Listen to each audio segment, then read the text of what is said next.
The views and opinions expressed on any program are those of the producers and/or the persons appearing on the program, and do not necessarily reflect the views and opinions of FRC Media, Bristol Community College, or the City of Fall River.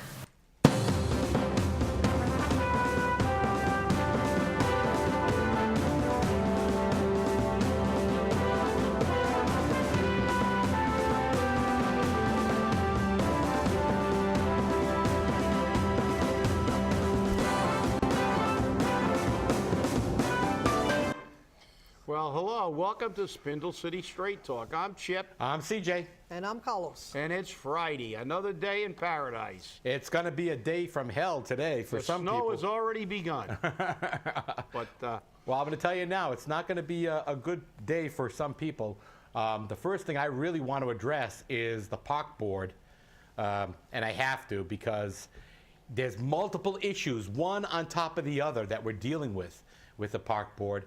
And it's almost scary because first thing is, earlier this week, I started receiving phone calls and complaints about at Oak Grove Cemetery, city employees who work in the cemetery were instructed, and that statement comes from city employees to the family members that were upset, to clean off all the graves of personal items, flowers, vases, candles, religious artifacts, mementos, pictures.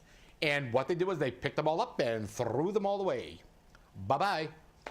No person was notified that that was going to happen. Now, I spoke with Ken Pacheco, and I asked him who gave the order to clear up the cemetery. And he said very, very strongly, he said, I did not give that order. I do not know who gave that order. And I said, well, who would have the authority to give that order? He said, well, he goes, I think you'd have to talk to Nancy Smith, who is the parks director right now. Okay, no problem. I reached out to the mayor's office in regards to this, and he had informed me that they had received phone calls and they were looking into it immediately. Now, I got two releases from Faust, which weren't press releases. They were kind of answers, and he said that he would be getting back to us sometime today in response to what had happened, because the mayor wants to reach out to all the affected individuals first. Well, okay, we've gone through this numerous times. Chips, and you and I have said this over and over again. The buck stops there. It stops at the 6th floor. So whatever these people do, he's got to take responsibility for it. And I think that that's a good action by the mayor's office to start looking into what's going on here. Now, then we get into the fact that at a park board meeting this week, I was there, and our co-host or guest commentator, Carlos Caesar, was there asking for a permit to use the Lafayette Park for a fundraiser for a carnival. The park board came out and said, we're not doing that because there was a lot of damage there that was never covered. We had to fix it. And they just did not feel comfortable issuing permits for any more carnivals. And I had spoken to Carlos privately beforehand about the Holy Ghost Feast. And Nancy Smith chimed in, oh, well, the Holy Ghost Feast is different. No, the Holy Ghost Feast isn't different. And they took a 5-minute recess so one of the park board members could leave the room, go to the restroom, whatever it was. And during that brief period, I went up there, I said, you've got to use the same standard for permitting for all the people that come in front of you for a permit. Otherwise, it's capricious and arbitrary. And Nancy Smith said to me, if I had my way, nobody would get a permit for anything in the parks. And I'm quoting her. There were people in the room that heard that, because I don't believe that they were taping that portion because they were in recess. Now, right there tells us that the citizens don't have an opportunity unless you're a religious organization. Nancy turned around and said, well, years ago we asked for a legal opinion on this, and they said that if we give it to one, we have to give it to every, one religious organization, we have to give it to every religious organization. Okay, fine. That's the Separation of Church Act. But in the permitting process, you have to be with the same standard uniformly across the board. And if not, it's capricious and arbitrary, and you're picking and choosing who can use the property. Now, one of the members of the board turned around and said, well, look, if we use the same standard on this fundraiser for Carlos that we have to use everywhere else, then Carlos's fundraiser won't earn a dime. And I said to him, it's not up to you to decide whether or not he's going to make any money or not. That's up to Carlos and his organization to decide if they want to do that, not you. Your job is to permit it. Now, 2 members were originally for, 2 were against, 1 was absent. And Nancy Smith made it a point to get the other 2 to convert their vote. And you know what? And you know, I'm gonna call it out the way I see it. Ms. Smith, if you're gonna personalize your job, if you are not gonna remain neutral, maybe the mayor needs to look at your position and say, it's time to let you go. Because you know what? This is unacceptable. This is unacceptable. And to have decisions made capriciously and arbitrarily are extremely wrong. Now, former Mayor Will Flanagan came out publicly and stated that there was no damage to the park. They had a bond on that carnival, and that was all misrepresentations by the park board. So now, who's telling the truth? Well, let's see who comes up with the affidavit first under Rose. And in actuality, does it really matter? This is extremely, again, troubling because, as you said, but the buck does stop at the mayor's office. But again, we have a situation where people are doing things in Fall River and ordering things to be done, and then nobody can figure out who gave the order. Now, Ken Pacheco says he has no idea who gave the order. Now, he's in charge. I mean, he's the main man, and he doesn't know. That's troubling. Secondly, it's a public park. Public parks are public. They're public parks. So the head of the park board has the attitude that the public should not be allowed to use the parks for anything other than, I guess, putting a blanket down and having a picnic or something. I don't know. But, you know, the fact is, if a public entity, and by the way, the Holy Ghost feast, in what you said, their rationale behind it, basically says it's not a religious feast. It's saying that by them saying you have to give it to every religion, it's saying, well, this way we're not playing favorites. They're technically not, it's not given on a religious basis. It's just a group that calls themselves Catholics or a group that calls themselves Presbyterians, but there is a separation of church and state. So it can't be granted on religious grounds. So technically, they're just people, like Carlos is. Mm-hmm. And, you know, as I said, most of these companies, if not all, I'd say all, but I don't like to make these blanket statements, but it would be foolhardy to run a business like that and not have insurance to protect yourself. So what's the problem? What's the problem? I don't know. The problem is government again. All they know how to do is take our money, and then they don't want to even let us use our parks now, because we got some park Nazi that's determining that, you know, it's her way or the highway, and that's fundamentally wrong. It's ridiculous because, look, if somebody wants to have a carnival and the company's bonded, we might actually benefit. If they do a little damage to the park, we might actually get it fixed without having to pay overtime or even tying up city employees so they can go do something else, because this guy's going to pay to have it fixed.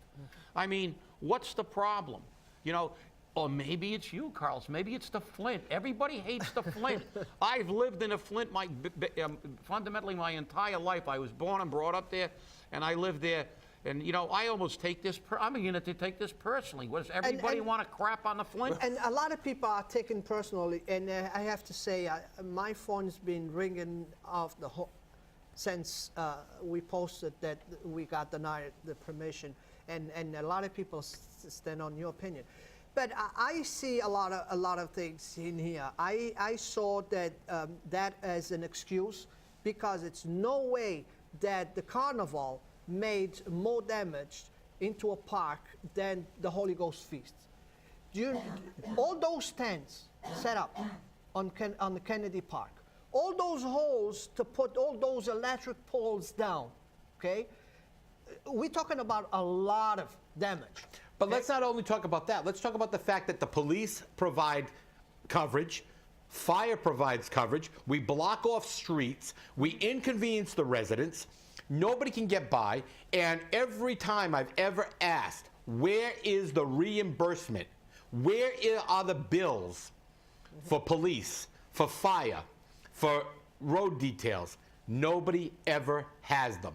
I've been told numerous times, just like I was told on the Fall River Celebrates America, it's an in-kind. It's an in-kind. They benefit us. How does the Holy Ghost Feast benefit Fall River?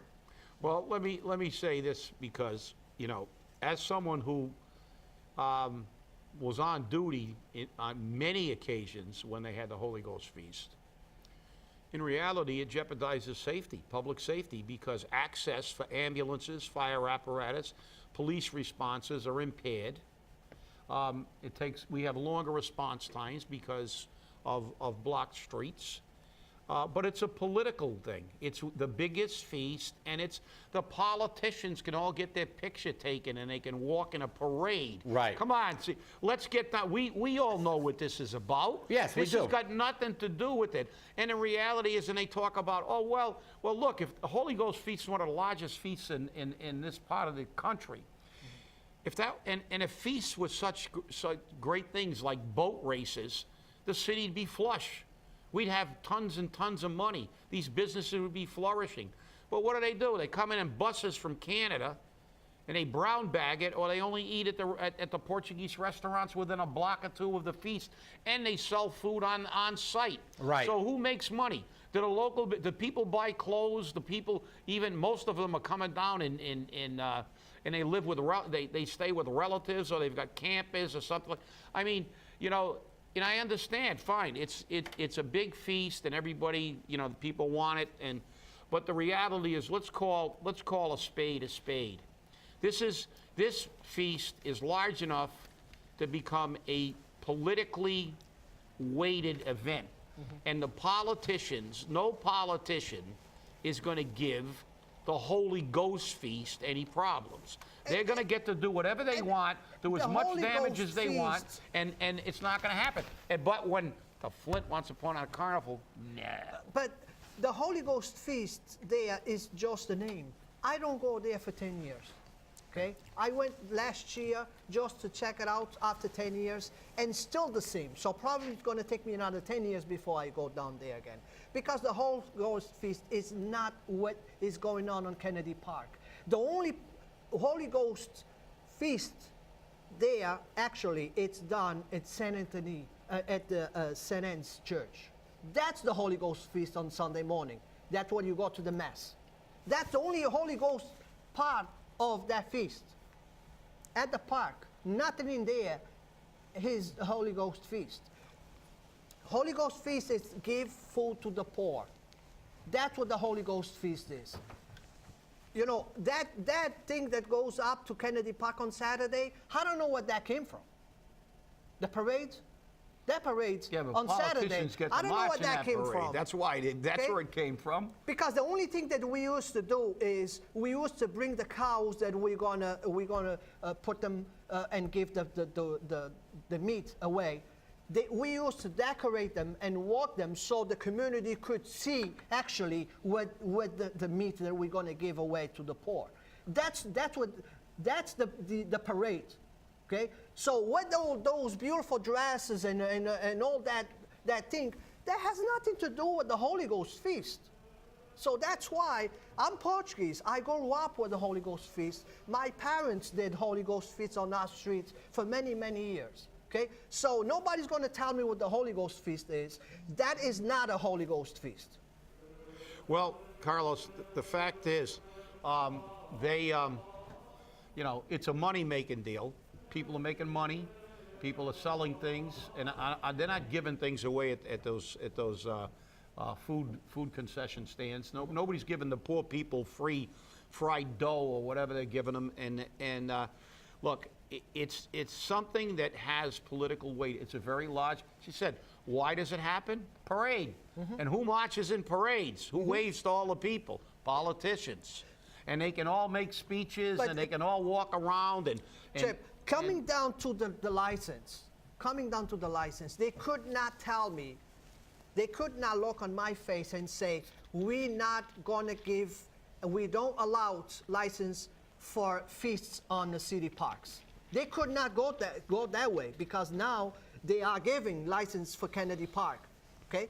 So they have to find another way to deny me. And the way they found it was, we're not going to give you because last time was a lot of damage on the park. So when the board tells me that, I look at the owner of the carnival and he looked at me and we're like, well, I don't know what you guys talking about because we never, and he goes for it, and it's on the show, he goes for it, he said, it's been 3 years, but I pay insurance for something. Give me the bill, I will pay for it. I was never notified of any damage. I came back 1 month after with a donation and still no complaints was given to me.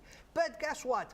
We walk out of there thinking maybe Mayor Flanagan didn't let us know. So that's why we contacted Mayor Flanagan. Was any damage done on the park that you can remember? And he replied back, and it's already on Facebook, him saying that there was no damage done at the park. It was a success and no damage. And I approached the police department. We have a clean record from that carnival. I approached the fire department.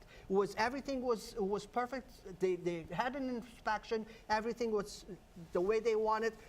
We had no problems at the carnival. Well, the problem is, apparently, somebody's not being accurate with what they say. Now, obviously, the mayor of the city at the time, and we know that Will liked carnivals. There were carnivals all over the place. There was one in City Hall. There was one at City Hall, that's right. And City Hall's still a carnival, but that's another story. But the fact is that, obviously, this was this is about someone trying to impose some restrictions on, they want to be able to say, hey, you can't have it, but these people can. And as you said, the Holy Ghost feast, to me, causes more damage, but I think that's a moot point because all these people have insurance. I mean, it's not like they come in there with bulldozers and remove half the park. It's top of that, there's a problem here. There's a problem. Just remember that Lafayette Park has a religion feast there that it's done, I believe, on the end of the summer, which they put a huge tent there. Actually, yeah, I believe that's weekend. Yeah, I believe that's the Assemblies of God Church that does that. So that tent makes more damages to that ground than a trailer parked in top of woods. But here's the thing that also gets me, because they said, safety and this, that, and the other thing. But they didn't talk about the fact that the Holy Ghost Feast has had stabbings, robbings. we got an officer killed. Yeah, and exactly, 10 years and that had ago. an officer killed. Because he was knocking on somebody's door Right. to give him a permit, and he got shot. But this is what I'm saying. So if we're going to use the same standard,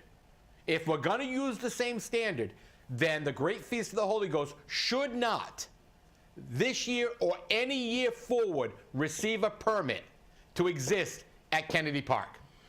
But they're going to stand by, this has been past practice. And if you remember correctly, at the park board meeting, they said, we've ruled that there'll be no carnivals in any park. Well, when did that go into effect? Because that's not a past practice. Well, now it's only carnivals, and I'm not sure you can be that restricted. Exactly. Now you're creating a restricted practice. Because if anything, if I look at something, that thing that they have at Lafayette Park, that's basically a prayer meeting. Right, it is. It's a tent meeting. And I believe if somebody really wanted to say if there's a violation of the separation of church and state, that is one. Maybe you could say the Holy Ghost Feast is kind of like a carnival atmosphere, kind of like it's entertainment, and technically the religious stuff happens in the church and on the street. But they're actually pitching a tent and having a religious gathering on public property. I'm not even sure they can issue a permit for that. Well, interestingly enough, when you look at it, and Carlos, you can verify this, there is no religious event at the Great Feast of the Holy Ghost. Most of the churches in the city don't even have a religious event within the feast component. They go there, they listen to music, they bid on items at the auction, They buy food, and they take dollar bills and pin them to a flag. That's what they do. What they have It's a at great Kennedy Park, fundraising thing. CJ, the only thing that it's at the Kennedy Park is the symbols of the Holy Ghost. That's right. On that small tent. It's not a tent. It's like a smaller house that Right. they built there. That's what the Holy Ghost is. The symbols of the Holy Ghost is at Kennedy Park. Anything else has nothing to do with the church.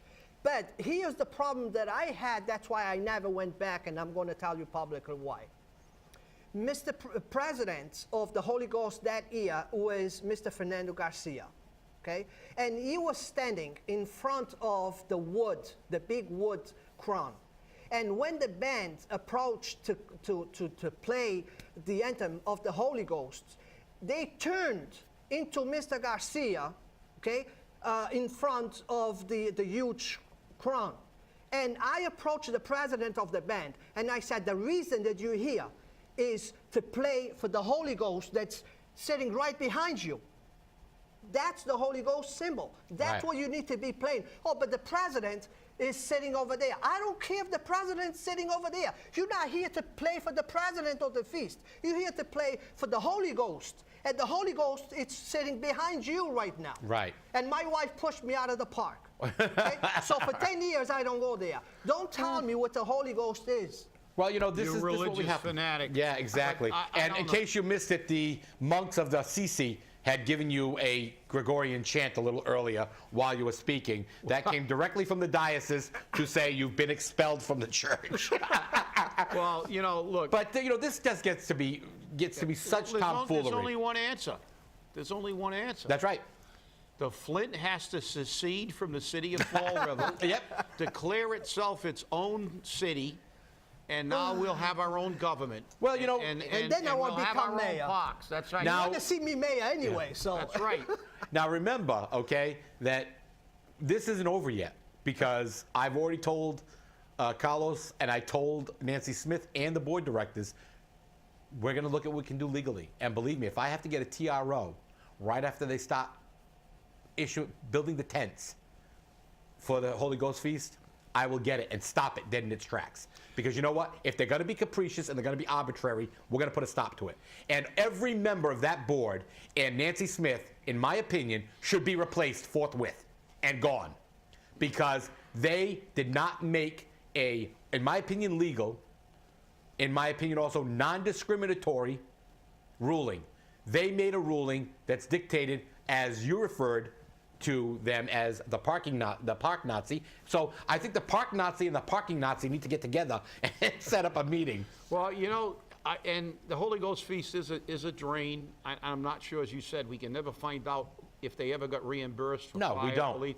And, you know, that, let me segue in. We've spent almost the whole show on this, which I think is justified. But the fact is that I attended a meeting this morning at Government Center, or the Circus Maximus, you know, if that's another name for it.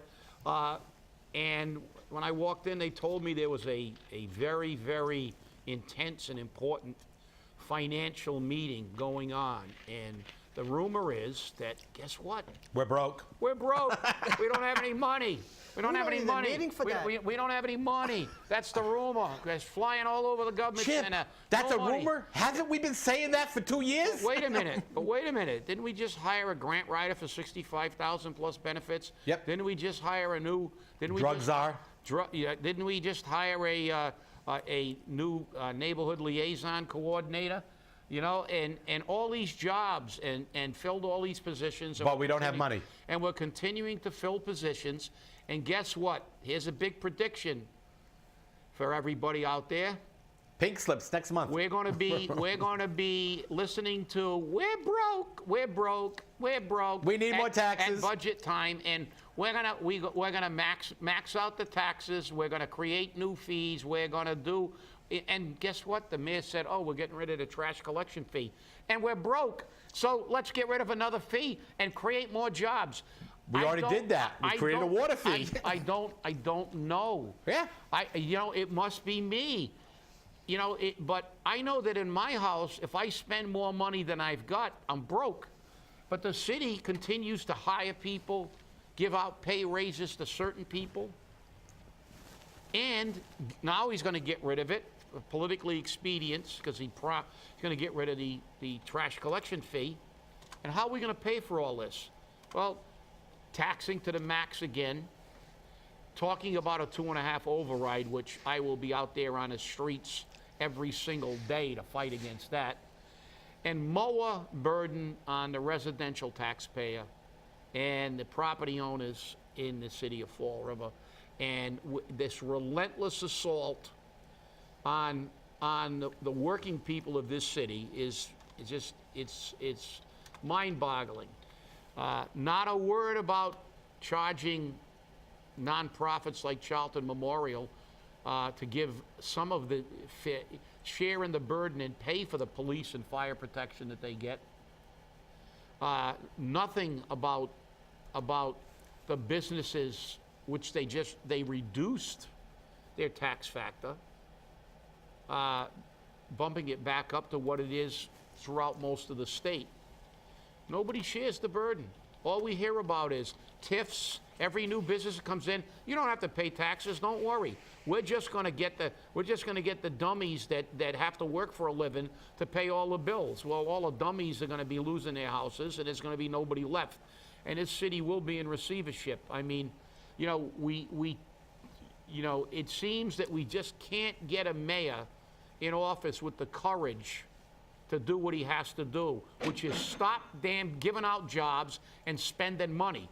Shrink the size of government, prioritize where you spend our tax dollars, and give the residential taxpayer and property owner a break.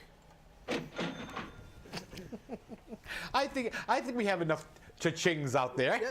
CJ is counting the money. That's right. No, I'm not counting the money. That was coming from the 6th floor, the mayor's office. That's right. As he's writing up, oh, we new fee for this, a new fee for that. Let's see how they can get the money. Well, 'cause the bottom line is, you know, if you got bills, it's like saying, well, you know, I'm not gonna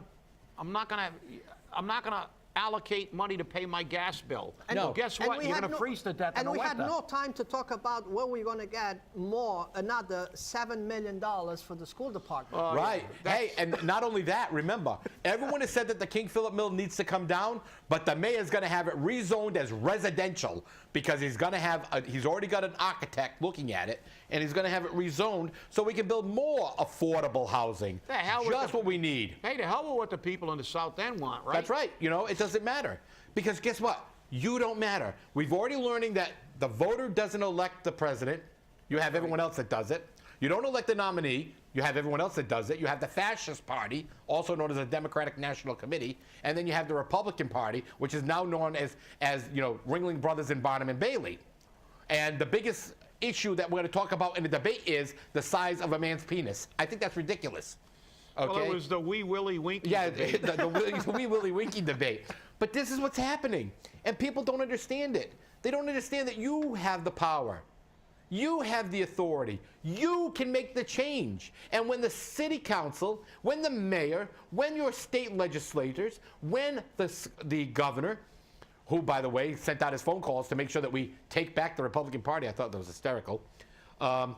When your U.S. senators, your U.S. congressmen, and your president don't do what you want, you let them know. Yeah. If you send 10,000 signatures to the President of the United States, they have to respond to your letter. They have to respond to your complaint. Okay? Maybe it doesn't mean anything, but you know what? It does something. Boy, everybody's angry today. This is the way I like it. This is the way we like angry. it. So we got the three of them. The three of us. Stay angry, everybody, and have a great weekend. That's right. Be careful out there if it's a little slippery. Bye-bye. And I want a carnival in the Flint. That's